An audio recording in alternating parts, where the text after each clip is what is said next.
E aí galerinha, tudo bem com vocês? Aqui é o professor Danilo de História.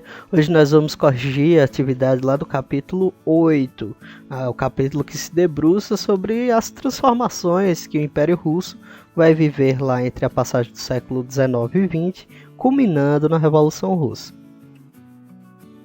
A questão 1 fala o seguinte, pessoal. No início do século XX, a Rússia ainda era um estado atrasado. O czar Nicolau II governava como um absolutista, apoiando-se em uma nobreza ineficiente. Ele impunha sua vontade por meio da polícia política e das tropas imperiais que controlavam todos os meios de comunicação e de educação. Considerando esse cenário, explique por que a situação descrita era favorável para uma revolução. Bem, galera, aí ele está considerando o regime czarista, né, apontando que era uma forma de governo absolutista, está corretíssimo. Então, dentro de um cenário europeu que apontava para o contrário, não estávamos mais falando de uma valorização do absolutismo, mas sim de um Estado liberal, onde pudesse florescer uma economia industrial e burguesa.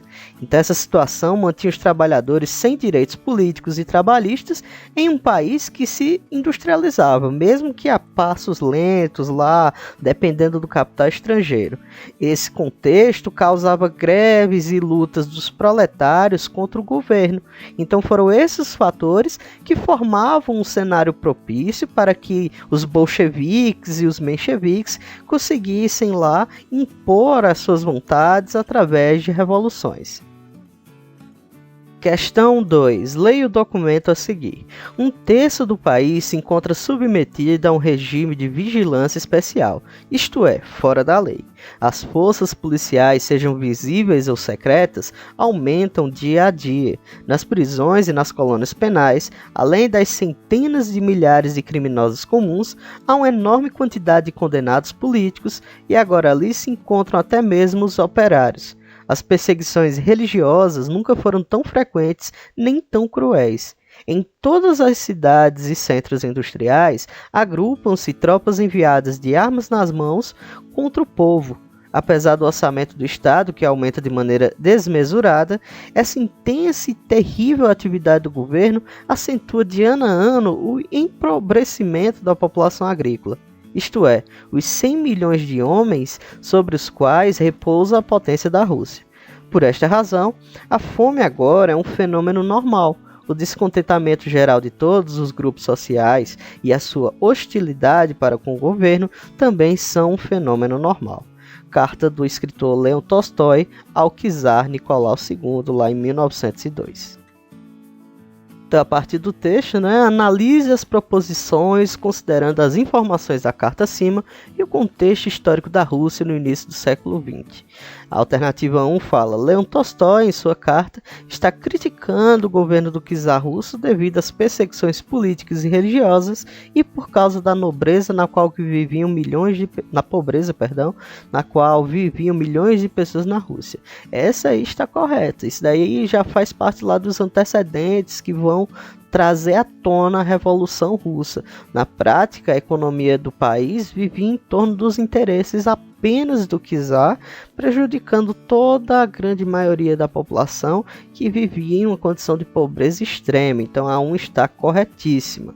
Alternativa 2. Apesar do crescimento industrial e urbano ocorrido no final do século XIX e início do século XX, a maioria da população russa vivia em condições miseráveis no campo, uma vez que muitos camponeses não eram proprietários das terras nas quais trabalhavam. Corretíssimo novamente. Só vocês se lembrarem o seguinte: a Rússia aí vivia quase que em um período feudal.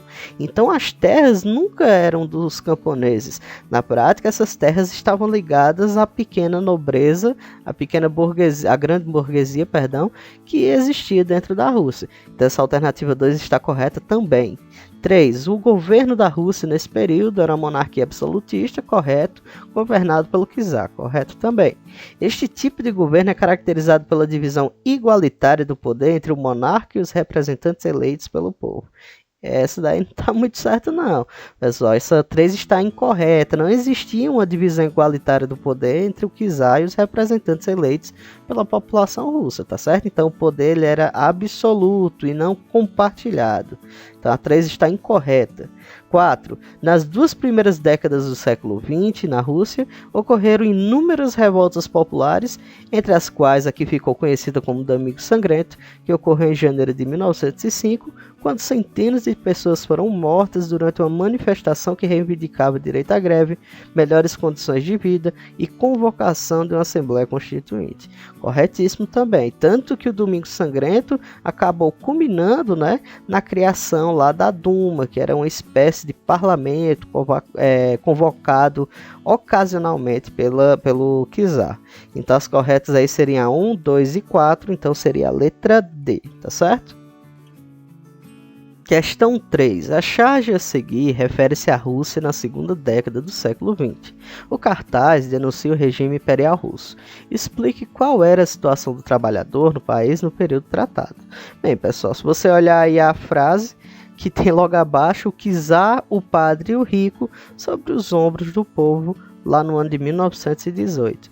Então nós temos o imperador lá atrás com o chicote em mãos e logo à frente, encolhido ali, está o padre ortodoxo e o ricaço com suas vestes douradas, enquanto que a população embaixo, nos farrapos entre caveiras e escombros, mortos de fome claramente pela magreza que eles estão, literalmente sustentando, sendo a estrutura que segura todas essas 3 classes. Então, a partir do cartaz, pessoal, a gente pode dizer o seguinte: no início do século XX, os trabalhadores russos, os camponeses e o proletário, eles tinham acabado de sair de um regime de servidão. Então, não houve uma mudança tão drástica assim em relação a direitos trabalhistas, a melhores condições de trabalho. Uma minoria atuava nos centros industriais que estavam se desenvolvendo. Sim, esse proletário ele estava tendo ali melhores, entre aspas, condições que o pessoal no campo, mas não tinha nenhum tipo de legislação trabalhista que protegesse essas pessoas. Então eles viviam um regime de grande exploração por outros setores sociais, como mostra a charge, né? O czar, o líder absoluto da Rússia, a classe religiosa, o clero dentro da Rússia e os ricos ligados à nobreza. Questão 4. Sobre a Revolução de Fevereiro de 1917, faça o que se pede. Então, a Revolução de Fevereiro vai ser a Revolução Branca, liderada pelos mencheviques, tá certo? Letra A. Cite 3 causas de sua ocorrência. Bem, pessoal, as principal de todas, né? O autoritarismo do czar. Nicolau II não foi conhecido por ser o melhor líder político da história da Rússia. Então, o grande motivo por trás das revoluções que culminaram na Revolução Russa vai ser, sim, o autoritarismo do czar Nicolau II. O segundo vai ser o fechamento da Duma, que fez com que a pequena, quase que irrisória participação política do povo fosse completamente anulada, o que acabou motivando muita insatisfação entre as classes políticas ali dos trabalhadores. E por último, nós temos o grande fator que vai jogar o país, a Rússia, que já estava em crise, numa crise pior ainda, que vai ser a entrada da Rússia na Primeira Guerra Mundial. Só vocês se lembrarem lá o contexto histórico, que a Rússia era um país atrasado, então entrou com armas obsoletas, sem equipamento adequado para os seus soldados. Os seus soldados eles ou morriam de fome ou não conseguiam se defender pela falta de munição ou armas para todos. Então teve todo esse contexto que alimentou lá a atuação dos mencheviques e mais tarde a atuação dos bolcheviques na Revolução de Outubro ou na Revolução a Revolução Vermelha, tá certo? Então os 3 grandes fatores aí da letra A: autoritarismo do czar, fechamento da Duma e a entrada da Rússia na Primeira Guerra Mundial. Letra B. Que fato marcou esse episódio histórico? Bem, a Revolução de Fevereiro, pessoal, vai ser uma revolução bem drástica. Para vocês terem ideia, o grande fator preponderante dessa revolução, que vai culminar mais tarde na Revolução Russa, vai ser a abdicação ao trono que Nicolau II ele foi forçado literalmente a abdicar do trono da Rússia, fazendo com que o czarismo viesse abaixo. Um sistema político que já guiava a Rússia por mais de séculos. Então, o grande fator preponderante aí da Revolução de Fevereiro vai ser sim a abdicação de Nicolau II. Letra C. Qual foi a solução política encontrada para tal episódio? Bem, pessoal, ali o que nós vamos ter é, se acabou um sistema político do país, consequentemente isso exige que um novo sistema político assuma o controle do país. O que houve foi que a Duma acabou formando um governo provisório, liderado lá pelo príncipe Lvov, que passou a defender os ideais da classe menchevique, tá certo? Em uma das grandes alterações que houve aí, vai ser a valorização da classe burguesa, da pequena burguesia, mas uma das grandes permanências que gerou toda a insatisfação na população, principalmente entre os bolcheviques, vai ser a manutenção da Rússia dentro da Primeira Guerra Mundial. Questão 5. O governo provisório foi deposto. A maioria de seus membros está presa. O poder soviético proporá uma paz democrática e imediata a todas as nações. Ele procederá à entrega aos comitês camponeses dos bens dos grandes proprietários, da coroa e da igreja. Ele estabelecerá o controle operário sobre a produção, garantirá a convocação da Assembleia Constituinte para a data marcada, garantirá a todas as nacionalidades que vivem na Rússia o direito absoluto de se disporem de si mesmas. O Congresso decide que o exército que o exercício de todo o poder nas províncias é transferido para os sovietes dos deputados operários, camponeses e soldados, que terão de assegurar uma disciplina revolucionária perfeita. O Congresso dos Sovietes está persuadido de que o exército revolucionário saberá defender a revolução contra os ataques imperialistas. Proclamação do Congresso dos Sovietes, outubro de 1917. O documento, divulgado em outubro de 1917, relaciona diversas decisões do novo governo. Quais eram as principais diferenças políticas e sociais entre o governo que se iniciava, o Congresso dos Sovietes, e o que se encerrava, que foi o governo provisório? Cite uma das realizações do novo governo, explicando o contexto em que se deu.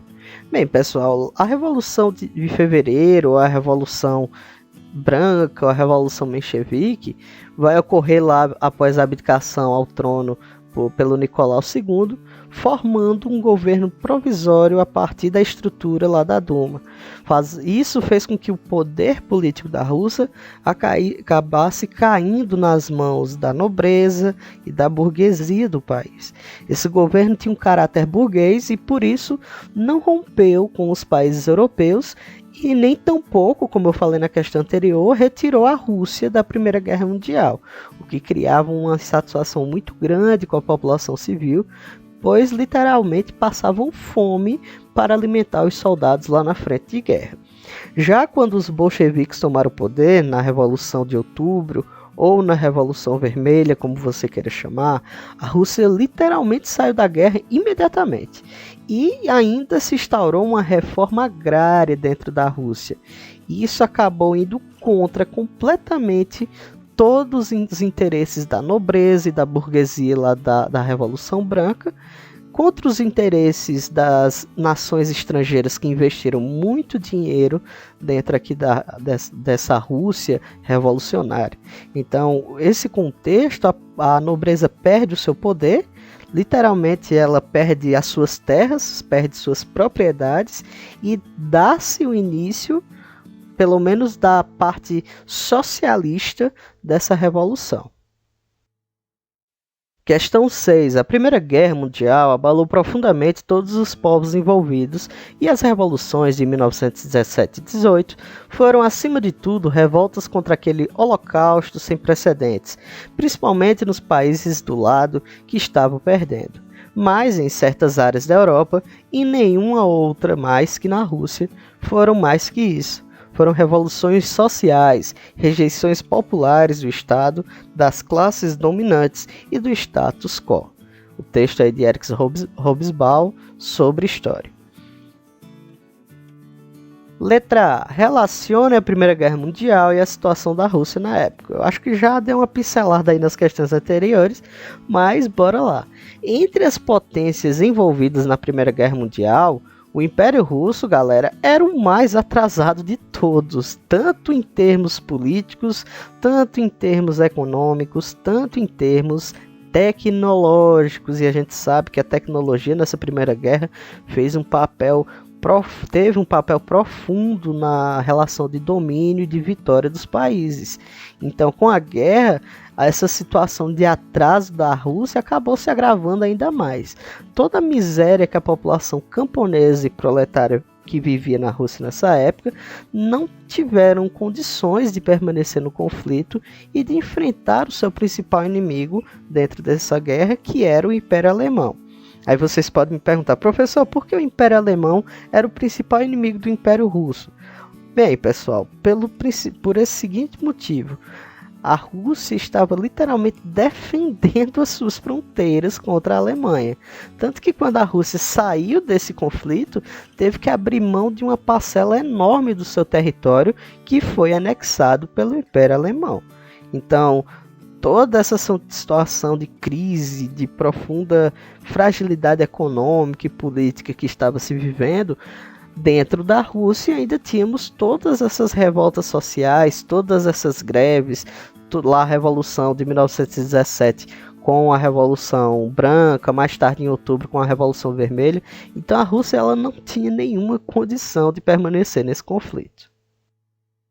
Letra B. Cite e explique um princípio da Revolução Russa de 1917. Bem, um dos lemas lá que eu destaquei para vocês foi todo o poder aos sovietes. Outro lema também, outro princípio da Revolução, falada lá nas teses de Abril de Lenin, é paz, pão e terra. Então, professor, o que essas frases queriam dizer? Todo o poder aos sovietes, é só vocês pensarem. Os sovietes eles eram compostos pelos trabalhadores, tanto do campo quanto das indústrias. Então, todo o poder aos trabalhadores. Já paz, pão e terra significava literalmente paz, saída da Rússia da Primeira Guerra Mundial, pão, alimento para a população que morria de fome, e terra, reforma agrária dentro do país, o que mais tarde iria acontecer de fato, pondo fim à propriedade privada dentro do país. Questão 7. Complete a tabela a seguir com as informações solicitadas sobre a Guerra Civil Russa. Então, de um lado nós temos o Exército Vermelho, do outro o Exército Branco, e os dois fatores a questão que nós comentamos aí é grupos sociais e políticos que compunham e vantagens que possuíam.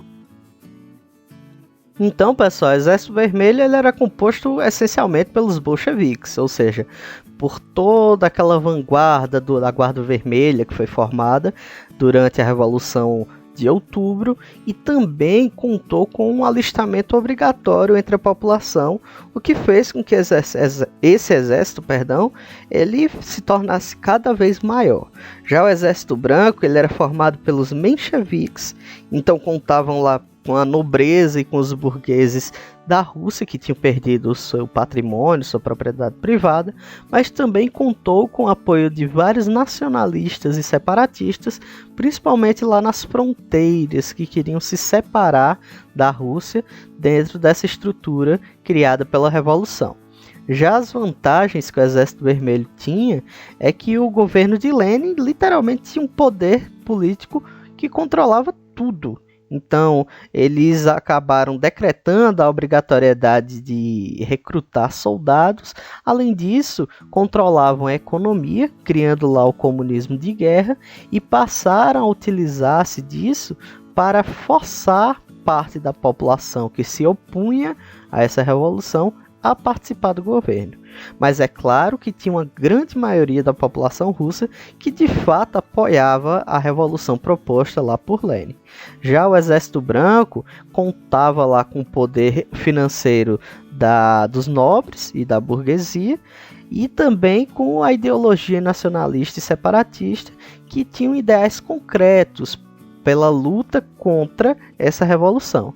E um fator importante que é necessário destacar aqui é que o Exército Branco ele contou com a ajuda militar e financeira de outros países que haviam investido muito dinheiro dentro da Rússia. Questão 8. A influência e o domínio do povo pelo partido, isto é, por alguns recém-chegados, os ideólogos comunistas procedem dos centros urbanos, já destruiu a influência e a energia construtiva desta promissora instituição que eram os sovietes. No momento atual, são os comitês do partido e não os sovietes que governam a Rússia. E a sua organização padece de todos os defeitos da organização burocrática. Piotr Kropotkin, Carta a Lenin. Na prática, pessoal, esse autor faz uma crítica ao centralismo político lá dos bolcheviques, que passaram a exercer todo o poder político dentro da Rússia, deixando de lado as organizações políticas populares que os apoiaram, ou seja, deixaram de lado os sovietes. Então a população ela vai ser submetida a uma estrutura burocrática que é criticada por Piotr aí nesse texto.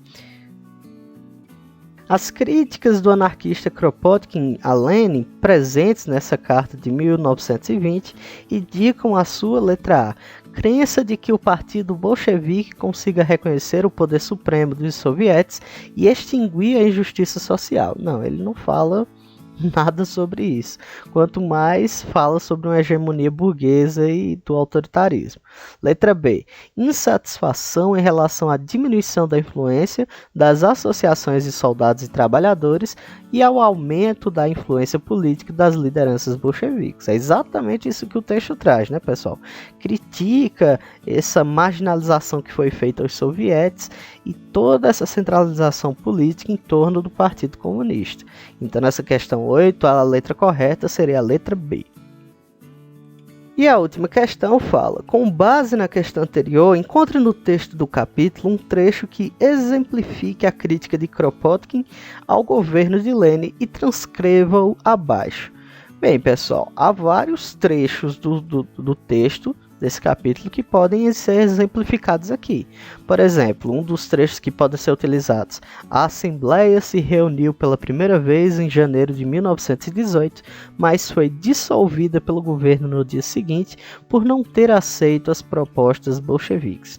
Outro trecho que vai ser mais preponderante aqui é: mas essa abertura econômica não significou que a política deixaria de ser autoritária, muito pelo contrário.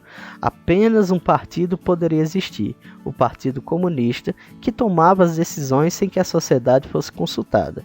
Além disso, não havia liberdade de imprensa e a existência de sindicatos foi proibida. Os membros desse partido acabaram formando a nova elite burocrata.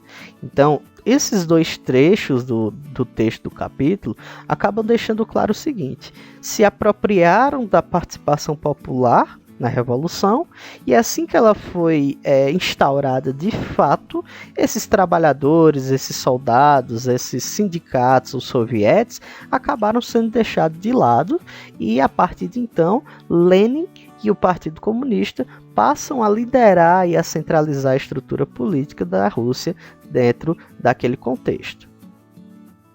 Então é isso, pessoal. Espero que tenham gostado da correção de hoje. Qualquer dúvida que vocês tenham sobre as questões, deixe um comentário aí que eu vou responder com todo o carinho possível. E para a próxima aula, eu quero que vocês façam a leitura do capítulo 9, que eu quero todos afiados para essa próxima videoaula, beleza? Desejo a todos uma ótima semana, um grande abraço e até mais.